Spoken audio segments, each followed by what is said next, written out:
बिस्मिल्लाहिर्रहमानिर्रहीम, अस्सलाम वालेकुम, welcome to my channel. Hope कि आप सब ठीक होंगे और बहुत सारी दुआ आपके लिए, आपकी फैमिली के लिए। अल्लाह पाक आपको हमेशा खुश रखे, सेहत और सलामती के साथ रहे। मैं हूं रियाना और आप देख रहे हैं मेरे यूट्यूब चैनल। मेहदी काज़मी साहब के केस को बर्बाद करने की, मेहदी काज़मी साहब की बेटी की ज़िंदगी तबाह करने के बाद इनकी कोशिश थी कि इस केस के अंदर जितने भी यूट्यूबर्स हैं, जितने भी रिपोर्टर हैं, जितने भी लोग हैं, उन सबको गंदा किया जाए, उन सबके नाम रखे जाएँ। और अगर कोई इनके ख़िलाफ़ बात करता था या इनको शट अप कॉल देने की कोशिश करता, तो ये एजेंसियों से डराती थी, ये बड़ी-बड़ी चीज़ों से डरावा देने की कोशिश करती थी। इनको लगता था कि सब जाहिल बैठे हुए हैं यहाँ पर और कोई इनके मुँह नहीं लगेगा, कोई इनको जवाब नहीं देगा, कोई इनके साथ कानूनी कार्रवाई नहीं करेगा। अच्छा जी, जैसे कि आप जानते हैं कि पहला इन्होंने जो पंगा लिया था, वो लिया था जी फ़याज़ रामे साहब से, और जामी शीरी वाला जो इश्तिहार चला के पहले तो जामी शीरी साहब की कंपनी से माफ़ी माँगना पड़ा था, क्योंकि सब समझे थे कि शायद जामी शीरी ने इनको स्पॉन्सर्स के जिस तरह से नाम ले रही थी। बाद में जब फ़याज़ रामे साहब के उल्टे सीधे नाम पुकारे गए और फिर फ़याज़ रामे साहब ने इनको इन्हीं की ज़बान में शट अप कॉल दी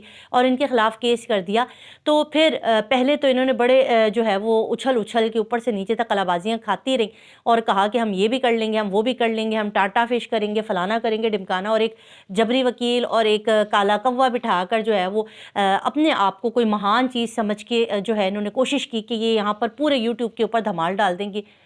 जब अदालती कटहरे में आईं और कानून की धज्जियाँ उड़ाने वाले जो समझते थे कि काला कोट और वुकला की बेइज्जती करने के बाद इनसे कोई पूछेगा नहीं, तो जब अदालतों में इनको घसीटा गया और जब इनसे पूछा गया कि हाँ जी बताइए किस किस की आपने दिल आज़ारी की, किस किस के ख़िलाफ़ आप बकवास करती रही, कभी आप उस बच्ची के माँ बाप के ख़िलाफ़ बकवास करती रही, कभी आप उस माँ के आंसुओं को ड्रामा कह के उनकी दिल आज़ारी करती रही, उनका मजाक उड़ाती रही कि मेकअप करके ड्रामा कर रही हैं, बच्ची गुम हो गई और ये मेकअप कर रही हैं, अस्तग़फ़िरुल्लाह। उस माँ के आंसुओं को भी इसने कैश किया और उसको ड्रामा कहा। कौन-कौन सी चीज़ें आपको गिनवाई जाएँ जो आपने इस केस के अंदर बर्बाद करने के लिए, सिर्फ़ इस पूरे केस के अंदर जहाँ पे दुनिया जहान के लोग यकजहत थे, ये एक वाहिद औरत थी जिसने अपनी पूरी एक अजीबो-गरीब किस्म की टीम को बिठाकर जो है ना वो बेड़ा गर्क किया। बाकी सबको तो मुझे नहीं पता, ये तो अपना चैनल चलाती रही, डॉलर कमाती रही और बाकी सब फ्री में बदनाम होते रहे। अच्छा जी, फ़याज़ रामे साहब ने पलट के जब वार किया और इनको जवाब दिया, तो अब मामला यहाँ तक आया कि पैरों विच पड़ गई हैं, माफ़ी तलाफ़ी शुरू हो गई।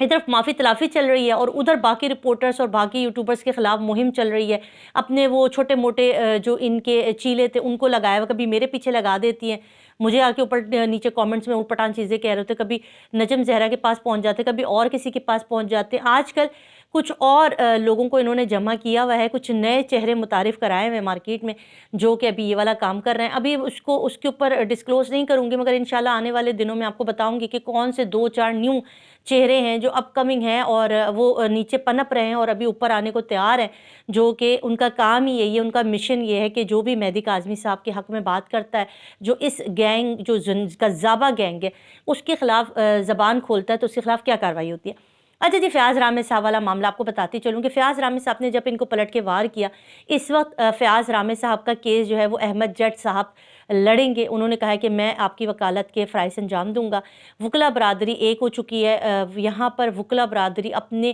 कोड और अपनी जो इज़्ज़त है उसके लिए आपस में एक यकजहत है और ये बड़ी खूबसूरती नज़र आती है। फ़याज़ रामे साहब का छोटा-सा बयान वो भी मैं आज आपके साथ यहाँ पर चला दूँगी, आप वो भी सुन लीजिएगा कि उन्होंने जो-जो बातें कहीं।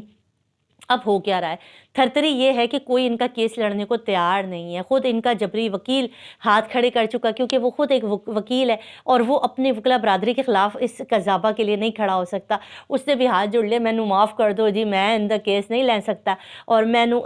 छड्डो जी, फड्डो जी, जो भी करना है जी करो, पर मैनू इनू नहीं घसीटो। तो वो भी अब हाथ जोड़ के खड़ा हो गया और अब इनका कोई केस लड़ने को तैयार नहीं है। फिर बड़ी सोचने की बात है, बड़ा घाटे का सौदा किया। आप कहती थी कि मैं तो बड़ी दबंग हूँ और मैं तो हक़ और सच की बात करती हूँ, मैं तो चीता हूँ, मैं शेर हूँ, मैं बब्बर शेर हूँ। आप तो बकरी निकली हैं और आपने माफ़ी तलाफ़ी शुरू कर दी। मुझे एक बात बताएँ, ये सारा मामला करने के बाद आपने मेहदी काज़मी साहब की ज़िल्लत ज़लील करने की कोई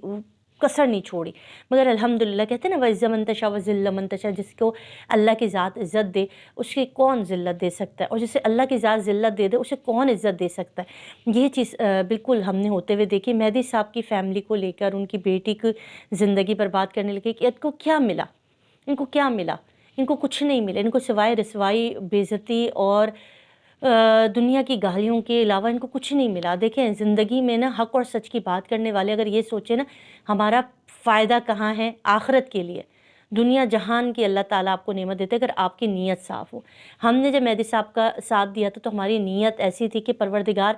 ایک باپ ہے جس کی بیٹی اس کے ہاتھوں سے چلی گئی ہے، اس کو اغوا کر لیا گیا یا وہ گھر سے گئی ہے، جو بھی ہے غلط ہاتھوں میں ہے، اور یہ آپ اور میں نے جب ہم پہلے دن سے کہتے تھے کہ گینگ ہے تو یہ کہتے تھے گینگ نہیں ہے، ایک بڑا شریف سا معصوم سا لڑکا ہے، صرف اس بنیاد پر کہ شیعہ سنی کی بنیاد پہ مہدی کاظمی صاحب اس کو ایکسیپٹ نہیں کر رہے۔ تو آپ نے خود دیکھا وقت کے ساتھ ساتھ آپ نے یہ چیز دیکھ لی کہ کتنی طاقت تھی اس چھوٹے سے لڑکے میں، کہ یہ کیا گینگ نہیں تھا جس نے پوری عدلیہ کو، پولیس کو، پورے صوبوں کو چکمہ دے کے رکھا۔ اس کے بعد یہ چیز روز روشن کی طرح عیاں ہے کہ انہوں نے کتنی بے دردی کے ساتھ اس کا کھیل کیا۔ ایک انسان جو ہوتا ہے نا جس کی بچی یہاں سے، ہمارا کوئی چھوٹا سا بھی نقصان ہو جاتا تو ہم ذہنی طور پہ اذیت کا شکار ہوتے ہیں۔ انسان کی جیتی جاگتی بچی جس پر ماں باپ جان نثار کرتے ہیں، اولاد دیکھیں سب کی ہوتی ہے، لوگ اپنی اولاد سے ہر کوئی محبت کرتے ہیں، مگر کچھ اپنی بچیوں سے حد سے بڑھ کے محبت کرتے ہیں۔ مہدی صاحب انہی میں سے تھے جو اپنی بچیوں سے شدید ترین محبت کرتے تھے، اور یہ میرے خیال میں پوری دنیا نے دیکھا کہ کس طرح انہوں نے پوری دنیا کی طاقتوں سے لڑ کے اپنی بچی کو گندے ہاتھوں سے نکال کر کم سے کم ایک اچھی جگہ پر پہنچا دیا۔ اب ان کی کوشش ہے کہ اس شیلٹر ہوم سے بھی بچی گھر پہنچے، اور جو کہ عنقریب انشاءاللہ ہو جائے گا۔ اب اس گینگ کی کیا کوشش تھی؟ ان کی کوشش تھی کچھ بھی ہو، ایک مائنر بچی، ایک کم سن بچی کو ذہنی طور پہ بگاڑا گیا، اس کو یہ چیز باور کرائی گئی کہ تمہارا باپ تمہارا دشمن ہے، تمہیں قتل کر دے گا، تمہیں مار دے گا، ظہیر کو قتل کر دے گا، تمہارا باپ تمہیں ڈھونڈ رہا ہے، تم سے غلطی ہو گئی ہے۔ تو یہ چیزیں بچی کے ذہن میں ڈال کے بچی کو اپنے ہی ماں باپ کے خلاف کیا، اس کو ذہن کو اتنا برباد کر دیا، اس چھوٹی بچی کو، اس کی تعلیم برباد ہو گئی، اس کا ایک کیریئر ہوتا ہے، ہر انسان کے کیریئر ہوتا ہے، ایک زندگی میں ایک ایم ہوتا ہے، وہ سب برباد کر دیا۔ اب مگر اس کی زندگی سیف ہے الحمدللہ، اپنے صحیح ہاتھوں میں ہے، اور انشاءاللہ گھر پہنچ جائے گی۔ یہ لوگ کسی بھی طور پہ معافی کے مستحق نہیں ہیں۔ فیاض رامے صاحب نے بات باور کرا دی کہ آپ پریشان مت ہو، میں کسی بھی طور پہ ان کو معاف نہیں کرنا، ان کو گھسیٹنا ہے، اور ان کو تب تک گھسیٹنا ہے تب تک یہ پوری قوم کے آگے آ کے ہاتھ جوڑ کے معافی نہ مانگ لیں، اور یہ نہ ہو کہ معافی مانگنے کے بعد آئندہ کبھی بھی کسی کے لیے بھی بولنے سے پہلے 101 دفعہ ضرور سوچے کہ ہم کیا کہہ رہے ہیں، اور ہم پوری پاکستان کی بیٹیوں کی زندگیاں تباہ کرنے کے لیے ان کو کیا مشورے دے رہے ہیں۔ یہ چیز انہوں نے بڑی گندی کی ہے، اور انہوں نے جس طرح سے اس بچی کو ٹریپ کیا، یہ صرف ایک بچی نہیں تھی، یہ رول ماڈل تھی، کیونکہ ہر گھر میں اس بچی کا ذکر تھا، دعا زہرا ہر گھر میں ڈسکس ہو رہا تھا، چھوٹی بچیاں دیکھ رہی تھی کہ کیا ہونے والا ہے اور آگے کیا ہوگا۔ اب بچیوں کے ذہن میں ہاں وہ اپنے ماں باپ کے پاس آ رہی ہے، وہ غلط ہاتھوں میں چلے گئی تھی، یہ بچیوں نے سیکھا، جو چیز قذابہ گینگ سکھا رہا تھا اس کے مطابق بچیاں گھروں سے بھاگیں، ان کو سپورٹ کیا جائے، انہوں نے بہت اچھا کام کیا، ان کو تمغہ حسن کارکردگی دی جائے، ان کو شاباشی دی جائے، ہاں بھائی آپ جب 14-15 سال کی عمر میں آؤ، آپ بھاگ جاؤ، گیم کھیلو، اور اپنے ماں باپ کے سر پہ خاک ڈال کے آپ چھوڑ جاؤ، کسی بھی ایرے خیرے نتھو خیرے کے ساتھ نکل جاؤ، یہ آپ کا بڑا زبردست کام ہے۔ اس کو قذابہ گینگ سپورٹ کر رہا ہے۔ اگر معاشرے میں یہ چیز ہو جاتی تو آپ سوچتے اس کا کتنا غلط امپیکٹ ہماری